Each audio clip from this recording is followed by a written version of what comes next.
Arne, first of all, obviously Alexander Isak, some of the blow it is to him as well as the team, and have you got a time frame on how long he'll be out for? No, it's going to be a long injury for a couple of months. So, yeah, that's a big disappointment for him. And as a result of that, of course, also for us. How does it impact things in January? I'm thinking it kind of emphasises the need for Mo to be a part of things and obviously not leave the club. But also, would you be looking to add to your forward line? You're being linked with Antoine Semenyo. Would that be an option? And still talk of bringing Harvey Elliott back as well. No, I think my first and only thoughts are on the upcoming 2 games. 2 difficult ones again, 2 home games, that's really nice. So I think it's a time for the players we do have available to do what they've done so many times, to roll their sleeves up. And not only our players but our fans as well, to help us in the best possible way to get the results we want in the upcoming 2 games. Because therefore the players that are available need to give everything they have as the fans, as they usually do. And I expect them to do now again as well. Will help us, and that is where my focus is on. Just in terms of the rest of the injuries, then Conor Bradley went off. Yeah. Joe, Cody, Endo. Any updates on those? Con will be 50-50. Connor, he's not training with us today, not tomorrow. So Friday we will see where he exactly is. If he can be in the squad, yes or no, for the weekend. Joe won't be available. Wata won't be available. Who do I miss? Cody? It's a bit similar to Connor. As far as Wolverhampton Wanderers are concerned, I think the results are clear to see, but they feel like they're getting near at times. Yeah. Is this a dangerous game? Yeah. Every game in the Premier League is a dangerous game or a difficult game, but I see the same as what you were just saying, that the results throughout the whole season hasn't been what they were hoping for, but they come closer and closer to results. So especially Arsenal away, of course, where after 90 minutes was it after 90 minutes 1-1, or did they score an extra time? I don't exactly know, but they were very close to a result over there, and so yeah. As always, there's a challenge in every Premier League game, and that's the same for this one. Just with all the injuries we talked about just then, are you concerned that the players that aren't injured, there's almost going to be a little bit too much asked of them over the coming weeks and their workload? Are you going to have to give them more minutes than you'd have ideally liked to? Yeah, that's the extra problem you get with injuries. The most injuries we have are not related to overloading. So if you look at Alex's injury, that has nothing to do with overloading a player. The same with Wata. Of course, there are 1 or 2 that might have to do with overloading. So Cody has a muscle injury, and the same is to be said about Joe Gomez. But yeah, this was for me a reckless challenge. So I think I said a lot about the tackle of Xavi Simons, which for me was completely unintentional. And I don't think you will ever get an injury out of a tackle like that. The tackle of Van der Ven, if you make that tackle 10 times, I think 10 times there's a serious chance that a player gets a serious injury. And Milos Kerkez says he's developing a nice relationship with Florian Wirtz. I just wonder if you agree, and is that something you'll look to try and work on and develop to sort of further use as a weapon going forward? Yeah, but I think that you pick out these 2, but every player that plays multiple times together gets a better connection with someone, and I think that was the same with Cody. And the more they play together, the better they connect. So that is not something I'm surprised to hear, but they haven't played so much together. So I think now 5-6 times maybe. So it's quite normal that you are getting a better connection with a player than if you play more together. Carl? Arne, hi. injuries always offer chances to other players, and obviously with the shortage you've got on the forward line, I'm wondering where sort of Rio sort of comes into your thoughts now. He had obviously a great impact at the start of the season, and then sort of lost out a bit as the team struggled a bit. He didn't play as many games. So just wondering where he sort of features now with sort of shortage you've got up front. Yeah, I think I said last time already that for his age, if I'm correct, he's 17. I think he has, I'm not 100% sure, but the most minutes of all 17-year-olds in the Premier League. So that tells you how much playing time he gets, how special that already is for a 17-year-old. That also tells you something about his quality, because it's not completely normal for a 17-year-old already to have so much playing time as he had. But it also tells you something about the availability in those areas. But for the weekend, that's not my biggest concern, that position, I would say. So hopefully Cody is back. Not sure, but hopefully Federico can play there, Florian can play there. So if he would be a player that would play on a different position, he would probably have even more chance to come in. But it's the same for all the other players. I think in the game against Tottenham, I had 4 under 21 players on the bench. So yeah, that increases the chance for him to come in as well. So let's see. You mentioned about obviously you've got issues getting possibly right back. I was wondering where Jeremy fits in. I mean, come back, maybe a bit on Sunday. The weekend you took him off. But how's he progressing in terms of his sort of comeback? No, in the weekend he was on a maximum of 30 minutes because he's been out for quite long. But yeah, sometimes I think he's able to start this weekend if I make that decision. And sometimes, yeah, situations change, so you need to take a bit more risk than you would maybe usually do if everyone was available.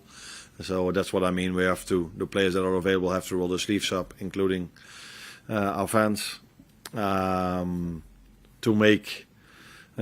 get the best possible chance of a good outcome in the upcoming 2 games. And that's for him the same as the others. Why I took him off had, of course, nothing to do with an injury. That had to do with not being down to 10 when you have to defend a set piece, because we already had to defend a set piece with 10 men, and you know the outcome. We conceded. So that's why we decided to bring Federico. Would definitely come in, but the idea was for someone else. But I didn't want to go down to 10 men in that moment. Okay. Hi Arne. You had already a question about Milos, but moreover, the left back position is basically the only position where you have 2 men available, and Milos played 3 league games for 90 minutes recently, and he had cramps and knocks, difficulty in his life. So do you consider him as a starter, or maybe you can give some rest to him? I rested him during the week against Inter Milan, so he started indeed 3 times in the league, but against Inter Milan Robertson started, and indeed I also see that even when I rest him during the week, he struggles to find the end of the game, and which is not a surprise to me, but it's indeed what's happening. Let's see, there are quite a lot of days in between Tottenham and this one. And we're going to train today again, so let's see where everybody is. And I haven't made up my lineup. Usually we have the press conference 1 day before the game, but now it's 2 weeks before the game. No, 4 or 5 days before. So I don't know what the lineup is going to look like. And just back on Harvey, have you explored the possibility of bringing him back, or will you explore it over the No, Harvey is an Aston Villa player, and he supposed to be going there for our season. So, and any questions about him, the best thing to ask is in Villa. But they are doing really well, by the way. Just on Hugo, obviously, I mean, he's had quite the start to the season. How impressive have you been with him, but also what more will you ask of him now over the coming weeks and months? Still, he needs to get stronger, but he's already became stronger. I don't think he changed a lot in all his offensive qualities. I've said it before, he's fast. He can score a goal. He gets great footwork. He gets dribbling skills. So he has so much in his locker, I think is the way you say it. But his biggest thing to improve is not. I think he's adjusted to the Premier League now. Now he has to not only adjust but make sure with his physique, how fast he is, he can become also physically outstanding, and that's where he's working on really hard. I think same with him, by the way. In the last 2, 3, 4 minutes, he was very, very, very tired in the Tottenham game as well. So I see this more often, but that is maybe also because so many of the same players constantly have to play. There's hardly any rest for them. So I have to give all of them a lot of compliments that they constantly can bring what they are bringing, playing so many games, hardly any rest, because we don't have so many chances to rotate. And every single time they fight from the first second till the last. And Hugo is one of them. Arne, just on Alex, obviously it's been a tough first season for him here. You're trying to get up to speed, and then you had the groin problem earlier on. Yeah, how much support do you think he's going to need to help him get through this? And are you still confident he can play a part in the back end of the season? Yeah, the last thing I am. So yeah, and the first thing, yeah, it's been a really challenging and difficult period for him. I think you join a new club. Usually, when you join a new club, he was very excited, of course, as well. But you want to show immediately all the qualities you have. But that was simply impossible. Maybe no one understands, but if you haven't trained for 3 or 4 months on a serious level with the team, and you are playing in this league, you're not playing in I don't know where, but in this league you need to be on top of your game to impact a game of football, and that took, which we all knew, months before we could bring him there, because there was no preseason. There were games. No time, hardly any time to train. So we always knew that it would take him time, and that's why it's so much.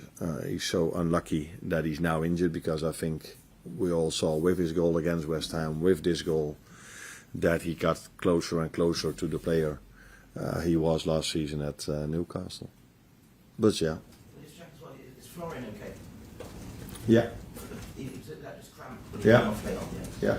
Another example of a player that has to play a lot, and is adjusting better and better and better to the Premier League. But in an ideal world, maybe I could have rested him a little bit more. But okay, he will be there for us again on Saturday. Arne, touched on conceding another set-piece goal. You haven't scored many this season either. Is that something you're really focusing on at the moment? Because obviously the record hasn't been great this season on both sides of it, really. We're not focusing on that at this moment. We are so focused on that. I am so focused, and since I'm here as well, but I know the importance of set pieces. It gets more and more and more and more and more.